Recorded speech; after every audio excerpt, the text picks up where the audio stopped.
नमस्कार दोस्तों, स्वागत है आपका आपके अपने यूनिक स्टडी सेंटर के ऑनलाइन क्लासेस में। तो सबसे पहले तो हमने अपने पहले की वीडियो में जो कुछ भी पढ़ा है उसको हम एक बार देख लेते हैं कि हमने अपने पहले की वीडियो में क्या क्या चीज़ें पढ़ी हैं। तो हमारा जो पहला वीडियो था उसमें हमने अपने कक्षा 11 के सिलेबस यानी कक्षा 11 के सिलेबस जो हमारी केमिस्ट्री का है उसके बारे में हमने चर्चा की है कि हमें अपने सिलेबस में क्या क्या चीज़ें पढ़नी है। उसके बाद हमारा जो दूसरा वीडियो बना उसमें हमने देखा कि हमें अपने पार्ट फर्स्ट के सिलेबस का जो चैप्टर नंबर 1 था, some basic concepts of chemistry, यानी कि रासायनिक विज्ञान के कुछ मूलभूत या आधारभूत अवधारणाएं। तो हमने उसमें देखा कि सबसे पहले हमने उसमें अपने पदार्थ के बारे में पढ़ा कि पदार्थ यानी कि मैटर, नेचर ऑफ मैटर जाना, पदार्थ के बारे में पढ़ा, पदार्थ क्या होता है, पदार्थ के गुण कौन कौन से हैं, पदार्थ किसको हम कहते हैं, यानी हम किस अपने आसपास अपने अराउंड किसको हम पदार्थ कह सकते हैं, उन सभी के बारे में हमने उसमें देखा। और उसके साथ साथ हमने पदार्थ को फिर डिवाइड भी किया दो रूप में। पहला रूप था हमारा फिजिकली यानी भौतिक रूप से, और जो दूसरा रूप था वो हमारा केमिकली यानी कि रासायनिक रूप से, कि पदार्थ भौतिक फिजिकली और केमिकली कितने प्रकार के होते हैं। तो हमने अपने फिजिकली यानी भौतिक रूप में देखा कि पदार्थ को हमने 3 रूपों में पढ़ा। पहला सॉलिड यानी ठोस, दूसरा पढ़ा लिक्विड अर्थात गैस, वो लिक्विड यानी कि द्रव, और तीसरा पढ़ा हमने गैस यानी कि गैसी। तो हमने फिजिकल रूप से यानी भौतिक रूप से वो तीनों को पढ़ा। उसके बाद फिर हम रासायनिक रूप से हमने पढ़ा कि जो मैटर होते हैं वो होते हैं 2 प्रकार के। पहला तो शुद्ध पदार्थ यानी कि प्योर सब्सटेंस, और दूसरा हमने पढ़ा मिक्सचर यानी कि यौगिक। अगेन हमने उनके प्रॉपर्टीज पढ़ी, किसको हम कहते हैं मिक्सचर और किसको कहते हैं हम प्योर सब्सटेंस, उसके बारे में देखा। फिर हमने प्योर सब्सटेंस इन दोनों को भी सब कैटेगरीज में डिवाइड किया, जिसमें हमने प्योर सब्सटेंस को डिवाइड किया है। जो हमारा प्योर सब्सटेंस का पहला होगा वो होगा एलिमेंट, और जो दूसरा है उसको हम कहते हैं कंपाउंड, यानी कि हमने फिर एलिमेंट्स और कंपाउंड तत्व और यौगिक इन दोनों के बारे में अच्छे से पढ़ा कि इनकी क्या प्रॉपर्टीज होती है, किसको हम तत्व कहेंगे, किसको यौगिक कहेंगे। ठीक उसी प्रकार से हमने अपने जो दूसरा उसका यानी मिश्रण को भी हमने 2 कैटेगरी में रखा। पहला होमोजीनियस मिक्सचर और दूसरा हमने रखा हेट्रोजीनियस मिक्सचर, यानी कि होमोजीनियस मिक्सचर अर्थात समांगी मिश्रण और हेट्रोजीनियस मिक्सचर अर्थात विषमांगी मिश्रण।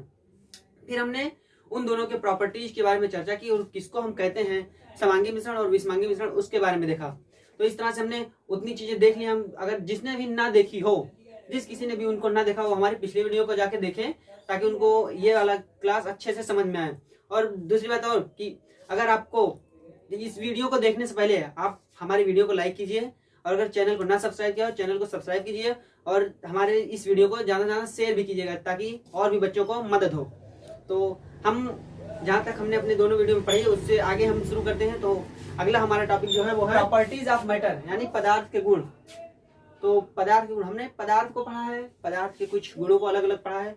तो हम पदार्थ के गुणों को फिर से डिवाइड करेंगे 2 ग्रुपों में, यानी एक होगा हमारा फिजिकल प्रॉपर्टीज और दूसरा होगा केमिकल प्रॉपर्टीज, यानी कि फिजिकल प्रॉपर्टीज अर्थात भौतिक गुण और केमिकल प्रॉपर्टीज यानी कि रासायनिक गुण। तो भाई हम जानते हैं कि पदार्थ हमारे कई प्रकार के गुण रखते हैं, तो उसमें हम इनको डिवाइड करेंगे, किस गुण को हम पदार्थ के किस गुण को हम इस भौतिक गुण के रूप में रखेंगे और किस गुण को हम रासायनिक गुण के रूप में रखेंगे।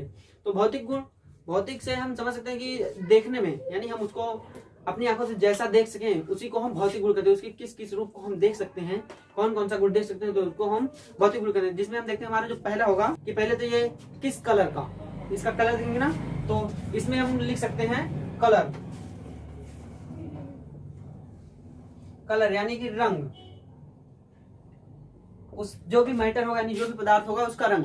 दूसरा लिख सकते हैं हम, दूसरा कह सकते हैं जो होगा ऑर्डर, ऑर्डर अर्थात गंध,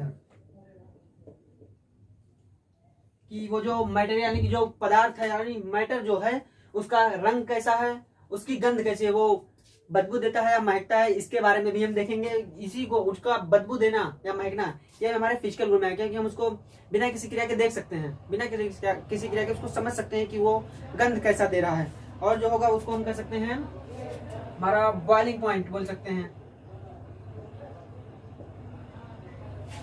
बॉइलिंग पॉइंट यानी कि बॉइलिंग पॉइंट, और बोल सकते हैं इसको मेल्टिंग पॉइंट,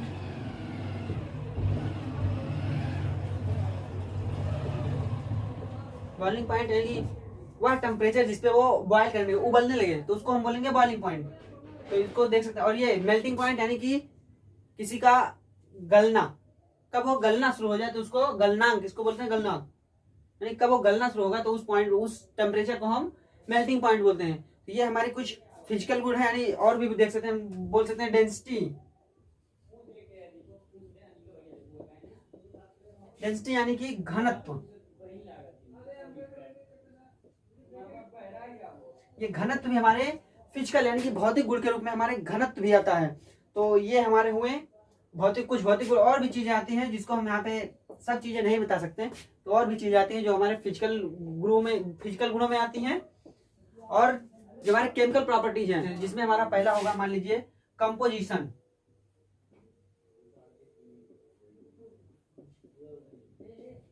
कंपोजिशन यानी कि संगठन की, वो किस प्रकार से बने हुए हैं, तो उसको हम रासायनिक गुणों में रखेंगे, यानी संगठन।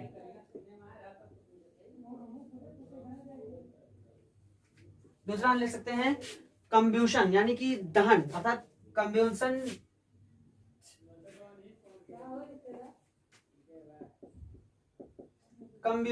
यानी कि दहन। उसकी जो दहन होती है उसको हम इसी श्रेणी में रखेंगे, यानी कि रासायनिक गुणों में ही हम रखेंगे उसका दहन। और इसको हम रखेंगे रिएक्टिविटी, और भी बोल सकते हैं रिएक्टिविटी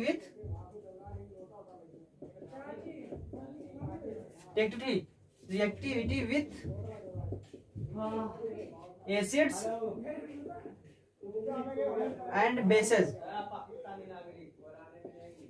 तो रासायनिक गुणों में हम किसी मैटर के रासायनिक गुण को इस रूप में देखते हैं, कंपोजिशन यानी कि संगठन, कंब्यूशन इसको कंब्यूसिबिलिटी बोलते हैं, यानी दहनशीलता कि वो दहनशीलता। और ये जो होगी reactivity with acids and bases, यानी कि अगर हमको उसके रासायनिक गुण को इसमें देखना है तो हम उसकी रिएक्टिविटी यानी उसकी जो क्रिया करने की दर है उसको हम देखेंगे एसिड से क्रिया करा के, उसको देखेंगे हम बेस से क्रिया करा के, एसिड यानी कि अम्ल से क्रिया करा के, बेस यानी कि क्षार से क्रिया करा के हम उसकी रासायनिक गुणों को देखेंगे।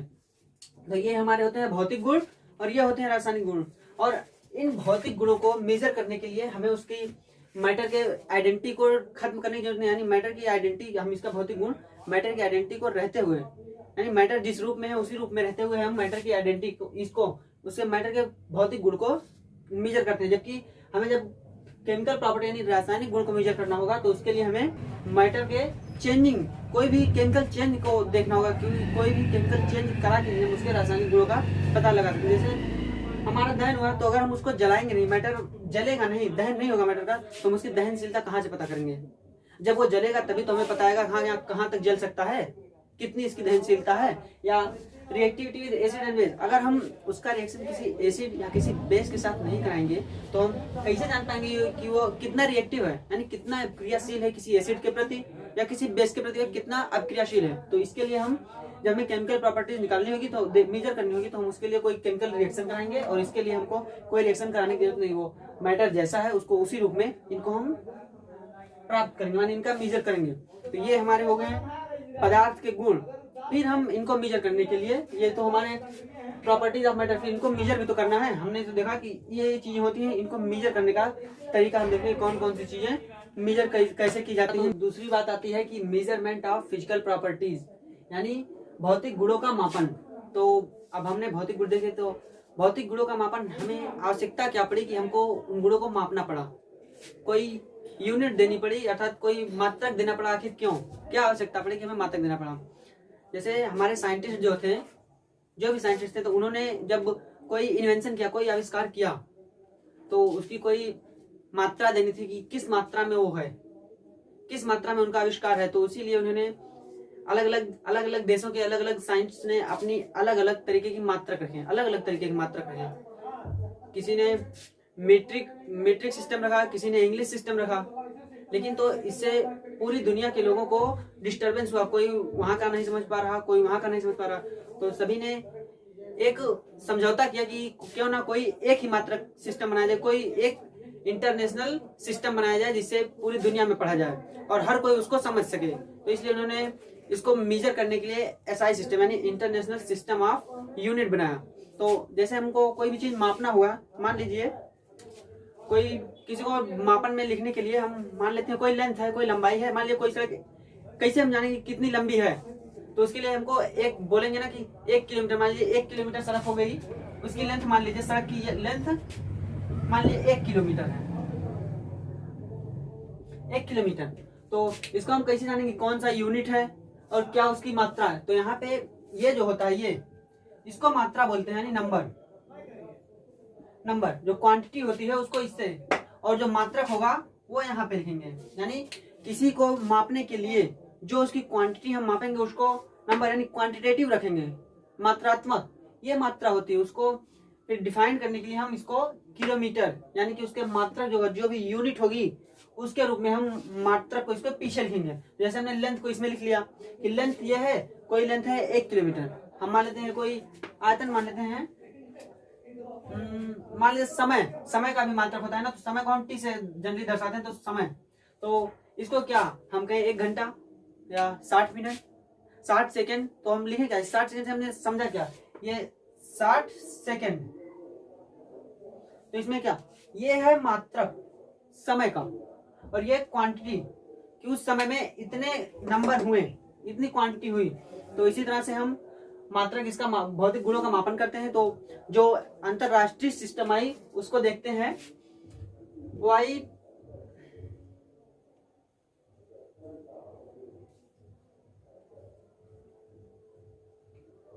International system of unit.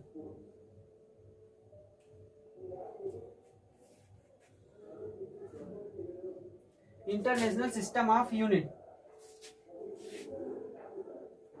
यानी मात्रकों की अंतरराष्ट्रीय पद्धति कि जिस पद्धति में हम मात्रकों को मापें ताकि पूरी दुनिया का कोई भी साइंटिस्ट या कोई भी व्यक्ति उस यूनिट को समझ सके कि वह यूनिट कौन सी है, क्या दर्शाती है वो यूनिट, उसको समझ सके। तो इसके लिए हम देखते हैं हमारे पास एक टेबल दी गई है, जिस टेबल के थ्रू हम देखेंगे कि हमारे कितने फंडामेंटल यूनिट्स इसमें है, एसआई सिस्टम में कितनी फंडामेंटल यूनिट्स हैं, उनको उनके क्या क्या मात्रक हैं, उनके सिंबल्स क्या हैं, इनके बारे में हम इसमें देखेंगे।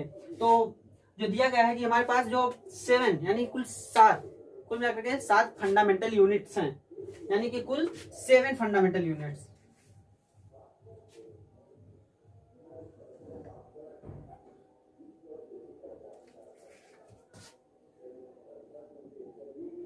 सेवन फंडामेंटल यूनिट्स दी गई हैं, जिसके बारे में हम देखेंगे कौन कौन सी फंडामेंटल यूनिट्स हैं। और ये नहीं कि ये इतनी ही क्वांटिटीज होती है, क्वांटिटीज और भी होती है, लेकिन और सभी के मात्रक यानी और सभी के यूनिट्स इनसे डेराइव्ड की जाती हैं, लेकिन फंडामेंटल 7 ही होती है। 7 को बेस माना जाता है।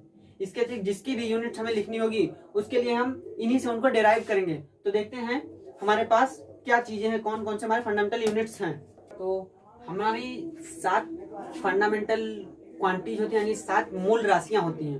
तो जब 7 मूल राशियां हैं तो उन राशियों के 2 मात्रक होंगे। बताया ना कि राशि और मात्रक 2 चीजें, उन दोनों से मिलकर हम किसी को प्रेजेंट करते हैं, किसी की मात्रा को प्रेजेंट करते हैं उसके फंडामेंटल क्वांटिटी से एंड फंडामेंटल यूनिट से। तो हम देखते हैं जो हमारी 7 मूल राशियां हैं उनको हम, पहली मूल राशि हमारी कौन सी है, हमारी जो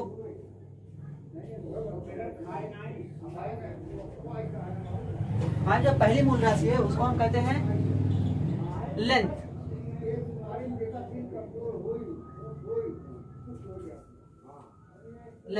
यानी कि लंबाई।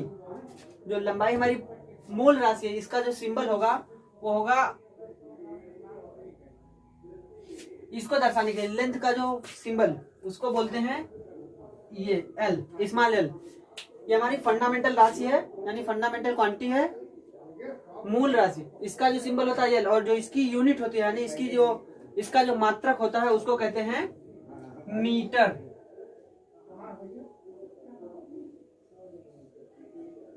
इसका जो मात्रक होता है उसको मीटर कहते हैं। इसके मात्रक का सिंबल को हम स्मॉल एम से प्रदर्शित करते हैं, स्मॉल एम इसके मात्रक का सिंबल। और जो हमारा दूसरा यूनिट होता है, जो दूसरी क्वांटिटी होती है उसको बोलते हैं मास। मास यानी कि द्रव्यमान।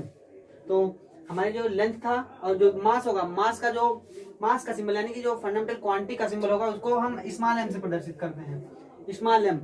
और जो इसकी मात्रक यानी इसका जो मात्रक होगा उसको हम बोलते हैं किलोग्राम।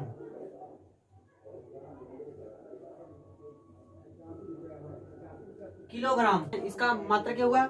इसके यूनिट का जो सिंबल होता है उसको हम कहते हैं स्मॉल के जी, ये इसका सिंबल होता है। और हमारा तीसरा फिजिकल क्वांटिटी यानी तीसरी जो हमारी फंडामेंटल क्वांटिटी होती है उसको बोलते हैं हम टाइम। यानी कि समय, और इसको हम दर्शाने के लिए स्मॉल टी का प्रयोग करते हैं। माने इसका जो सिंबल होता है, इसका सिंबल फंडामेंटल क्वांटिटी का जो सिंबल होता है टाइम, टाइम को हम दर्शाते हैं स्मॉल टी, और जो इसकी यूनिट होती है उसको हम बोलते हैं सेकेंड।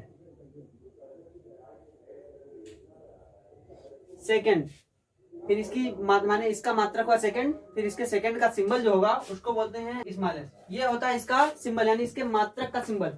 और जो हमारी लेंथ, मास, टाइम, इसके बाद जो हमारा हुआ उसको बोलते हैं हम टेम्परेचर यानी तापमान। इसको थर्मोडायनामिक टेम्परेचर बोल सकते हैं, थर्मोडायनामिक टेम्परेचर।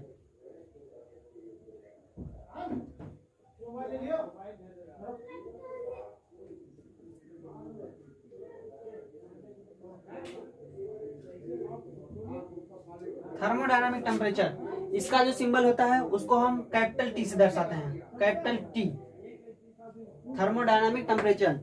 फिर जो इसका मात्रक होता है उसको हम बोलते हैं केल्विन। केल्विन तो जानते हैं सब ना, इसको बोलते हैं केल्विन।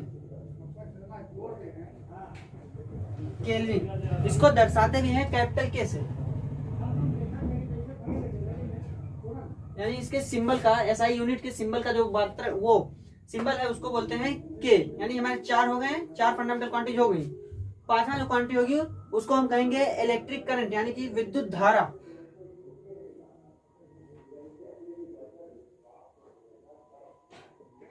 इलेक्ट्रिक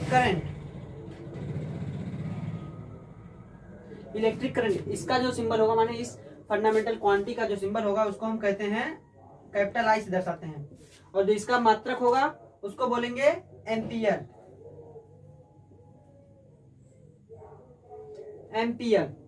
यानी कि एम्पियर को दर्शाने के लिए हम यूज करेंगे कैपिटल ए का।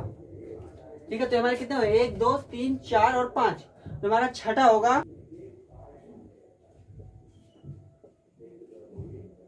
Luminous intensity.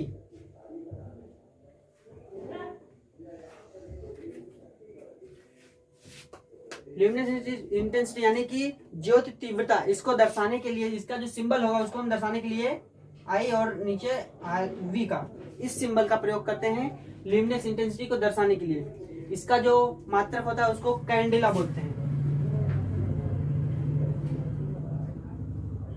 कैंडेला। इसको दर्शाने के लिए हम इस सिंबल का यूज करते हैं जो इसके मात्रक को दर्शाता है। तो हमारा जो 7वां होता है, लास्ट जो होता है, उसको बोलते हैं अमाउंट ऑफ सब्सटेंस। और जो इसका सिंबल होता है, इसको माने इसका सिंबल, इस फंडामेंटल क्वांटिटी का जो सिंबल होता है उसको हम दर्शाते हैं स्मॉल एन से दर्शाते हैं। जो इसका मात्रक यानी इसकी जो यूनिट होती है उसको बोलते हैं मोल। और जो इसका सिंबल होगा उसको भी इसी तरह से दर्शाते हैं MOL। बस, तो ये हमारे 7 फंडामेंटल क्वांटिटीज, उनके सिंबल और उनके मात्रक और उनके सिंबल यानी मात्रकों के सिंबल भी ये सब है। इसको हम लेंथ को बोलते हैं लंबाई,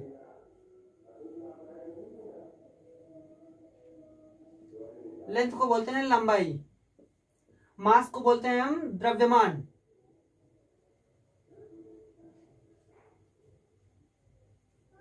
और जो हमारा टाइम होता है, टाइम को समय, ये थर्मोडायनामिक टेम्परेचर है।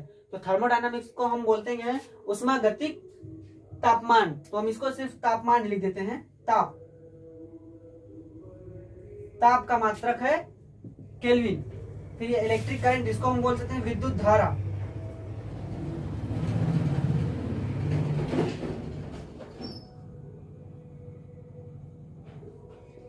विद्युत धारा का मात्रक एम्पियर, सिंबल है। और ये ल्यूमिनस इंटेंसिटी यानी कि ज्योति तीव्रता, ज्योति तीव्रता अर्थात इसको कहेंगे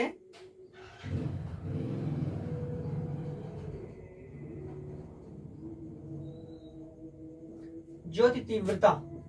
इसको कहेंगे किसी जो फ्लेम होती है उसकी तीव्रता कितनी इंटेंस है, उसको बोलते हैं ज्योति तीव्रता। और जो अमाउंट ऑफ सब्सटेंस यानी कि पदार्थ की मात्रा,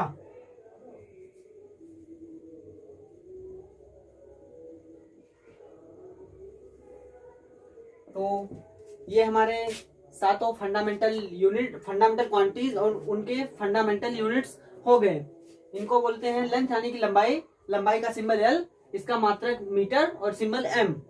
फिर द्रव्यमान, द्रव्यमान का सिंबल यम, स्मॉल एम, और इसका मात्रक किलोग्राम, किलोग्राम का सिंबल केजी। और समय यानी टाइम, टाइम का सिंबल टी, स्मॉल टी, इसका मात्रक सेकंड, और इसका सिंबल होगा वो स्मॉल एस। और फिर बोलते हैं ताप यानी थर्मोडायनामिक टेम्परेचर, इसका जो सिंबल होगा कैपिटल टी, इसको यूनिट जो होगा उसका केल्विन, और वो सिंबल जो यूनिट का सिंबल होगा उसको बोलेंगे कैपिटल के। फिर हमारी आती है विद्युत धारा, इसको बोलते हैं इलेक्ट्रिक करंट, इलेक्ट्रिक करंट का सिंबल होता है कैपिटल आई।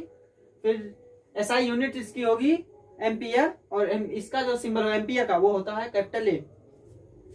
फिर हमारा आता है ल्यूमिनस इंटेंसिटी यानी ज्योति तीव्रता, तो ज्योति तीव्रता का सिंबल ये होगा, इसका जो मात्रक होगा एसआई मात्रक उसको बोलेंगे कैंडेला, और इसका सिंबल ये होगा। फिर आती है पदार्थ की मात्रा यानी अमाउंट ऑफ सब्सटेंस, इसका जो सिंबल होता है उसको स्मॉल एन से दर्शाते हैं, इसका मात्रक जो होगा एसआई उसको बोलेंगे मोल, और इसको सिंबल भी मोल लिखते हैं। ठीक, तो ये हमारे होते हैं फंडामेंटल यूनिट्स और फंडामेंटल क्वांटिटीज। तो अब हमारे इसके आगे हम इसी के थ्रू हम सभी जितनी भी क्वांटिटीज हमें मिलेंगी, जितनी भी क्वांटिटीज मिलेंगी उनके मात्रक, जितनी भी क्वांटिटी में उनके मात्रक हम इसी से डेराइव करेंगे। ये हमारी मूल चीजें हो गई, मूल, इसी के थ्रू हम उसको डेराइव करेंगे। तो हम देखते हैं हमारे हमको इसके आगे क्या चीजें देखनी है। तो देखते हैं हमारा जो अगला टॉपिक है वो है मास एंड वेट यानी कि द्रव्यमान और भार। तो द्रव्यमान और भार सुनने में तो कह सकते हैं कि दोनों एक ही है, द्रव्यमान और भार, लेकिन ऐसा होता तो नहीं है। अगर ऐसा होता तो हम एक ही चीज ना लिखते हैं, हमने दो चीजों का इस्तेमाल क्यों किया, दो वर्ड्स के यूज क्यों किए हैं, मास एंड वेट, यानी मास अर्थात द्रव्यमान और वेट यानी कि भार। तो इसकी जो डिफिनेशन वो है mass of a substance is the amount of matter present in it, यानी कि किसी पदार्थ का जो मास यानी किसी पदार्थ का जो द्रव्यमान होगा वह मात्रा होती है जो उसमें पदार्थ की वह मात्रा होती है जो उसमें प्रेजेंट यानी उसमें उपस्थित होती है। अर्थात इसका जो द्रव्यमान है वह यह है कि जो पदार्थ की वह मात्रा जो इसमें उपस्थित है वही इसका द्रव्यमान है। और ये द्रव्यमान और वो वेट होता है, जबकि वेट लिखा गया है वाई, जबकि weight is the force exerted by gravity on an object. जो वेट होता है वो गुरुत्वाकर्षण के द्वारा जो भी फोर्स उस पर लगाया जाता है, इस सब्सटेंस पे जो भी फोर्स लगाया जा रहा है वो होता है इसका वेट।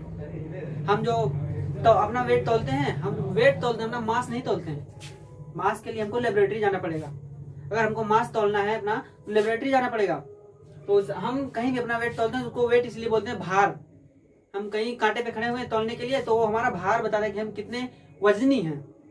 ठीक, तो ये डिफरेंस होता है मास में और वेट में, कि मास उतना ही, उसी को ही मास कहते हैं जो पदार्थ की मात्रा उस ऑब्जेक्ट में उपस्थित होती है, उसी को हम मास कहेंगे। जबकि वेट हम कहेंगे उसको, यानी भार उसको कहेंगे जो फोर्स उस ऑब्जेक्ट पे ग्रेविटी के द्वारा लगाई जाएगी। ये जो मास होता है ये चेंज नहीं होता, मास कभी भी चेंज नहीं होता। आप पूरी ब्रह्मांड में कहीं भी चले जाएं आपका मास नहीं चेंज होगा, क्योंकि मास तो किसी पे डिपेंड नहीं कर रहा है, वो तो उसी मात्रा पे डिपेंड कर रहा है जो आपके साथ है, जो हमारे अंदर है वही तो मास है, द्रव्यमान। लेकिन ये वेट है, ये हर जगह हमारी धरती पे भी, पूरी पृथ्वी पे भी हर जगह अलग अलग होगा, क्योंकि हम जानते हैं कि जो ग्रेविटी यानी गुरुत्वाकर्षण फोर्स होता है वो पृथ्वी पे भी अलग अलग जगहों पे अलग अलग होता है। चंद्रमा पे भी अलग होता है तो वहां पे भी हमारा वेट कम हो जाता है, यानी बदल जाता है। फिर हम अंतरिक्ष में जाए तो वहां पे भी हमारा वेट बदल जाएगा। किसी अपने इंडिया से हम कहीं दूसरे देश जाए, अमेरिका चले जाए तो वहां भी हमारा वेट बदल जाएगा। उत्तरी ध्रुव पे चले जाए, दक्षिणी ध्रुव पे चले जाए तो वहां भी हमारा वेट बदल जाएगा। इसी तरह से वेट जो है वो चेंजेबल है, यानी वेट चेंज होता है, जबकि ये मास यानी द्रव्यमान नहीं चेंज होता है। जो इसका मात्रक होता है एसआई यूनिट, कह सकते हैं एसआई यूनिट, जो इसका यूनिट होता है उसको बोलते हैं किलोग्राम, किलोग्राम या ग्राम कह सकते हैं। यानी इसका सिंबल होता है केजी और इसका सिंबल होता है जी। ये होते हैं इसके सिंबल। जनरली जो साइंटिस्ट या लेबोरेटरी में यूज किया जाता है तो उसको हम ग्राम में यूज करते हैं, क्योंकि ये हमारी छोटी से छोटी मात्रा भी हम यूज करते हैं, बड़ी से बड़ी मात्रा भी यूज करते हैं अपने लैब में। तो ज्यादातर करके हम ग्राम का यूज करते हैं, तो ध्यान देंगे हम। हमारा जो अगला टॉपिक होगा उसको हम देखते हैं कि हमारा अगला टॉपिक कौन सा है। तो हमारा जो अगला टॉपिक है वो है वॉल्यूम, यानी कि आयतन, वॉल्यूम। तो इसकी जो डिफिनेशन है वो दी गई है, volume is the amount of space occupied by substance. यानी वॉल्यूम हम उसको कहते हैं जो किसी पदार्थ के द्वारा जो स्थान घेरा जाता है, जो भी स्थान पूरे यूनिवर्स में कहीं भी किसी पदार्थ द्वारा घेरा जाएगा वो उस पदार्थ का आयतन कहलाएगा, यानी वॉल्यूम कहलाएगा। जैसे ये है तो ये इसका वॉल्यूम क्या है, ये पूरा इसको हम देखें हर तरफ से तो यही इसका वॉल्यूम है, ठीक, ये पूरा, तो ये वॉल्यूम होता है। तो इसकी जो यूनिट होते हैं, इसका जो मात्रक होता है, एसआई मात्रक, उसको देखते हैं क्या है।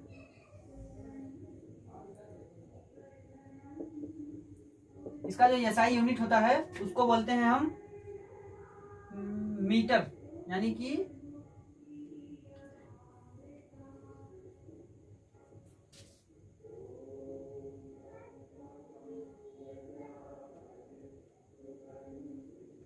Metre cube. ये हमारे आयतन का ऐसा यूनिट होता है, मीटर क्यूब।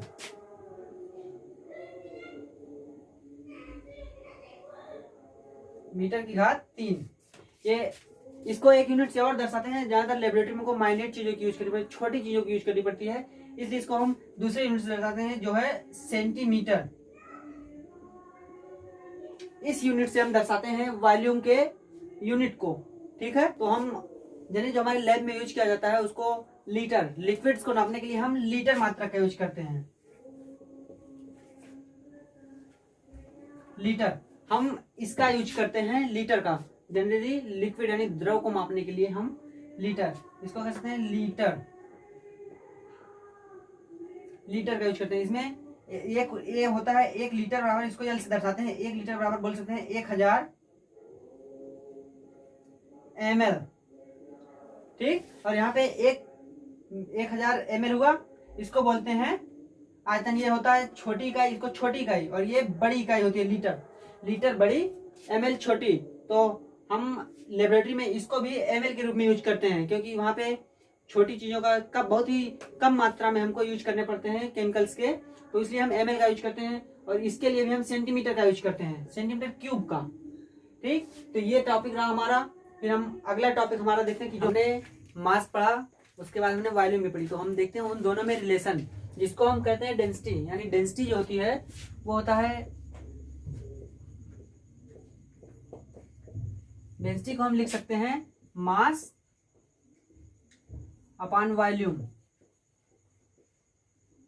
यानी जो घनत्व होता है वो होता है मास यानी द्रव्यमान बटे आयतन। तो द्रव्यमान और किसी पदार्थ के द्रव्यमान और आयतन के अनुपात को हम डेंसिटी कहते हैं।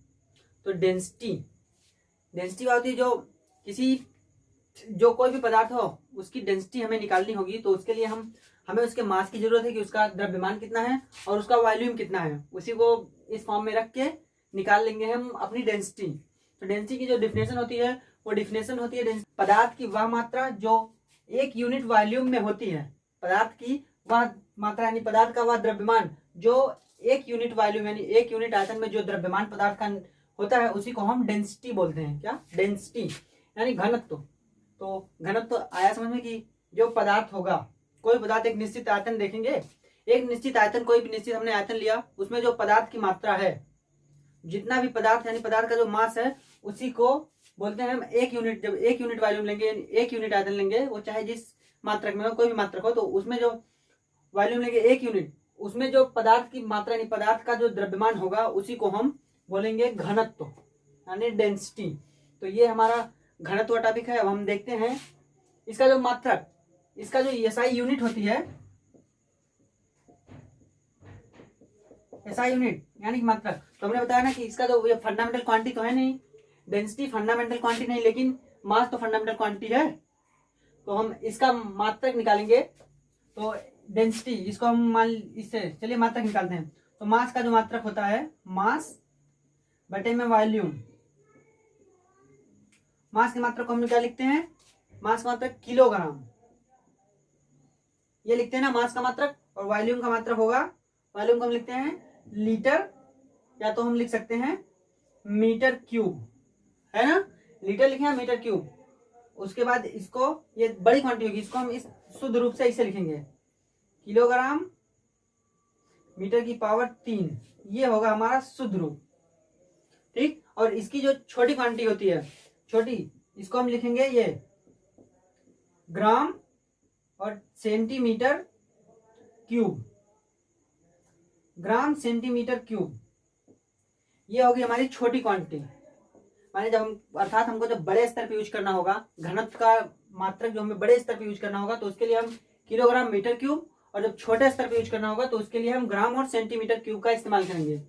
तो ये हमारा घनत्व हुआ, यानी डेंसिटी। हम देखते हैं हमारा जो अगला टॉपिक है, तो ताप क्या होता है, ताप किसे कहते हैं। ठीक, तो ताप का जनरली हम ताप को, किसी के ताप को नापने के लिए हम जनरली तीन स्केल से यूज करते हैं। हमने देखा होगा बुखार हो जाता है सभी को कभी ना कभी बुखार तो हुआ होगा, है ना। तो बुखार को नापने के लिए हम किसी यंत्र का यूज करते हैं। डॉक्टर आता है तो हमारे मुंह में एक पकड़ा देता है, हमारे मुंह में, तो उसको हम क्या बोलते हैं, सब थर्मामीटर बोलते हैं ना। थर्मामीटर यानी थर्मा, नाम से पता चला कि ताप को मापने वाला, थर्मामीटर, है ना। ताप को मापने, तो हम जनरली तीन चीजों का, यानी तीन स्केल्स का यूज करते हैं ताप को मापने के लिए। जिसमें हमारा पहला स्केल होता है, हम बोल देते हैं डिग्री सेल्सियस, यानी इसको कहते हैं डिग्री सेल्सियस। ठीक, और दूसरा जो हमारा होता है उसको बोलते हैं degree Fahrenheit, degree Fahrenheit.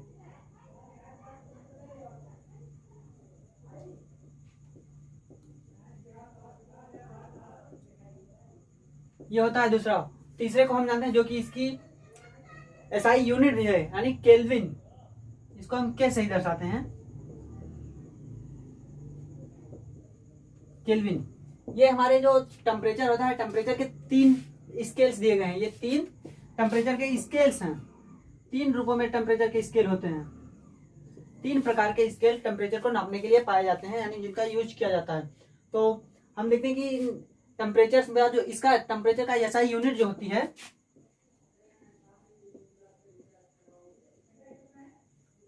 SI unit इसकी केल्विन ही होती है। इसको हम कहीं भी देखेंगे, जहां भी लिखा रहता है जनरली केल्विन ही लिखा रहता है। इसका सिंबल जो है वो है के। ये हमारी टेम्परेचर है। टेम्परेचर का मात्रक का कौन सा स्केल यूज किया जाता है, पैमाना, कौन सा पैमाना टेम्परेचर को नापने के लिए यूज किया जाता है वो, और ये रहा उसका मात्रक। तो हमें इसमें से कुछ संबंध, इनके बीच में संबंध भी होते हैं, जिससे हम इनको एक दूसरे में चेंज, इस स्केल को एक दूसरे से चेंज करते हैं। जैसे हम जब कोई भी सवाल लगाएंगे, कोई भी क्वेश्चन लगाएंगे, तो उसमें हमें डिग्री सेल्सियस में अगर दिया रहेगा, कोई भी टेम्परेचर हमको डिग्री सेल्सियस में दिया है, तो हम उसको केल्विन में चेंज करते हैं, तभी ताकि सही से हमारा एक्यूरेट आंसर आ सके। तो उसके लिए हम केल्विन का यूज करते हैं किसी भी सवाल में, केल्विन। इसलिए हम देखते हैं कि इसका जो इनमें वो संबंध होता है, माने degree Celsius and degree Fahrenheit का रिलेशन।